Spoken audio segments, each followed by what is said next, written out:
మరో బ్రేకింగ్ చూస్తున్నాం. సీఎం జగన్ ఇవాళ వైఎస్ఆర్ జిల్లా పులివెందులలో పర్యటించనున్నారు. ఈ సందర్భంగా నిర్వహించే బహిరంగ సభలో పాల్గొని ప్రసంగించనున్నారు.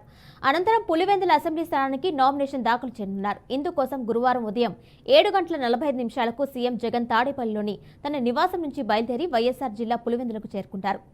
స్థానిక సిఎస్ఐ చర్చ్ మైదానంలో ఏర్పాటు చేసిన బహిరంగ సభలో పాల్గొని ప్రజలను ఉద్దేశించి ప్రసంగిస్తారు. అనంతరం అక్కడి నుంచి బయలుదేరి రిటర్నింగ్ ఆఫీసర్ కార్యాలయానికి చేరుకుని నామినేషన్ దాఖలు చేస్తారు.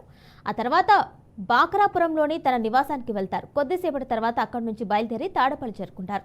దీనిపై మరింత సమాచారం మా ప్రతినిధి సురేంద్ర అందిస్తారు. సురేంద్ర, చెప్పండి, నేడు సీఎం జగన్ పులివెందుల పర్యటన అలాగే నామినేషన్ సంబంధించిన పూర్తి ఇన్ఫర్మేషన్ ఇవ్వండి. గుడ్ మార్నింగ్ కిరణ్ భాయ్. ఇప్పటికే 21 రోజుల పాటు బస్సు యాత్ర ద్వారా అన్ని జిల్లాలో తిరిగినటువంటి సీఎం జగన్ ఇవాళ నామినేషన్ల ప్రక్రియకు చివరి రోజు కావడంతో సొంత నియోజకవర్గం నుంచి ప్రాతినిధ్యం వహిస్తున్న అలాగే పోటీ చేస్తున్నటువంటి వైఎస్ జగన్మోహన్ రెడ్డి ఈ రోజు గన్నవరం నుంచి 9 గంటలకు బయలుదేరి సరిగ్గా 11:30 గంటల ప్రాంతంలో పులివెందుల్లో ఉన్నటువంటి ఆర్డీఓ కార్యాలయంలో తన నామినేషన్ పత్రాలను దాఖలు చేయబోతా ఉన్నారు.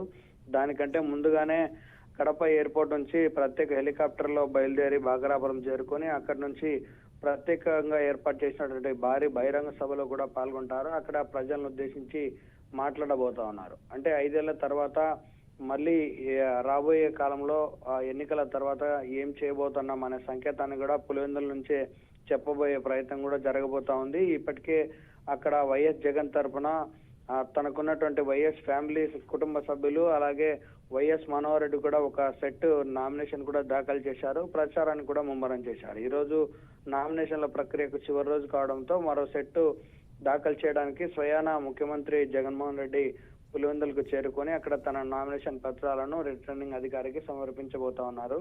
ఈ ప్రక్రియకు సంబంధించి ఇప్పటికే భారీగా బందోబస్తు కూడా ఏర్పాటు చేశారు. ఎందుకంటే పులివెందుల ప్రాంతం సొంత నియోజకవర్గంతో పాటు అక్కడ జరిగినటువంటి రాజకీయ పరిణామాల నేపథ్యంలో కొంత క్రిటికల్ గా ఉన్నటువంటి పరిస్థితి ఉండడంతో అక్కడ బందోబస్తు కూడా ఏర్పాటు చేశారు. బాగరాపురంలో ఉన్నటువంటి తన ఇంటికి చేరుకొని అక్కడి నుంచి బహిరంగ సభలో మాట్లాడి అనంతరం కరెక్ట్ గా 11:30 నామినేషన్లు అయితే దాఖలు చేస్తున్నట్లుగా అధికారికంగా ప్రకటించారు. అలాగే వైఎస్ భారతిరెడ్డి కూడా వైఎస్ జగన్ తో పాటు వస్తున్నట్లు సమాచారం.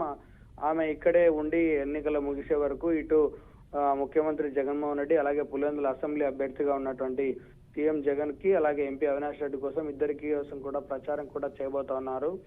ప్రతి ఎన్నికల్లో కూడా భారతిరెడ్డి పులివెందుల కేంద్రంగానే ప్రచారాన్ని ముమ్మరం చేస్తారు. మరి ఈసారి కూడా అలాగే కంటిన్యూ అయ్యే అవకాశాలు కూడా ఉన్నాయి. కాబట్టి ఈ నామినేషన్ దాఖలు చేయబోయే అంశం మీద కొంత ఆసక్తికరమైనటువంటి అంశం కూడా పేర్కొనొచ్చు. ఎందుకంటే అలాగే నామినేషన్ ప్రక్రియ కాబట్టి ఇక్కడ నుంచి మేనిఫెస్టోకి సంబంధించినటువంటి అంశాన్ని ఏమైనా ప్రస్తావిస్తారా అనేది కూడా ఒకంత ఆసక్తికరంగా మారిందని చెప్పవచ్చు కిరణ్ భాయ్.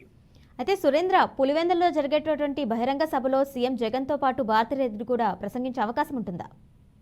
ముఖ్యమంత్రి జగన్మోహన్ రెడ్డి బహిరంగ సభలో పాల్గొంటారు. అక్కడ ప్రజలను ఉద్దేశించి మాట్లాడతారు. వైఎస్ భారతి కూడా సీఎం జగన్ తో పాటు ప్రత్యేక హెలికాప్టర్ లో ఇక్కడికి చేరుకుంటారు. అది అధికారికంగా సమాచారం కాకపోయినా మనకున్నటువంటి సమాచారం. కానీ బహిరంగ సభలో భారతిరెడ్డి మాట్లాడతారా లేదా అనేది క్లారిటీ లేదు. ఎందుకంటే అది పూర్తి స్థాయిలో సమయం తక్కువగా ఉంది. ఒకవేళ ఆ నామినేషన్ సమయాన్ని సెంటిమెంట్ గా భావిస్తున్నటువంటి జగన్ ఆ సమయం ఆలస్యం అయితే మరి మిగతా వాళ్ళకి అవకాశం ఇస్తారా లేదా అనేది చూడాలి. కానీ ఆ జిల్లా వ్యాప్తంగా ఇటు కడప జిల్లా వ్యాప్తంగా ప్రతి ఎమ్మెల్యే అభ్యర్థి కోసం భారతిరెడ్డి ప్రచారం చేస్తారు. అందులోనూ పులివెందుల్లో అలాగే కడపలో ప్రత్యేకంగా ఆమె ప్రచారంలో నిమగ్నం అవుతారు. ప్రజలను ఉద్దేశించి మాట్లాడతారు. జగన్ చేసేటువంటి కార్యక్రమాలను జనాలకు తీసుకెళ్లే ప్రయత్నం కూడా చేస్తారు. కానీ ఈ రోజు మాట్లాడతారా లేదా అనేది మాత్రం చూడాల్సి ఉంటుంది కిరణ్ మై.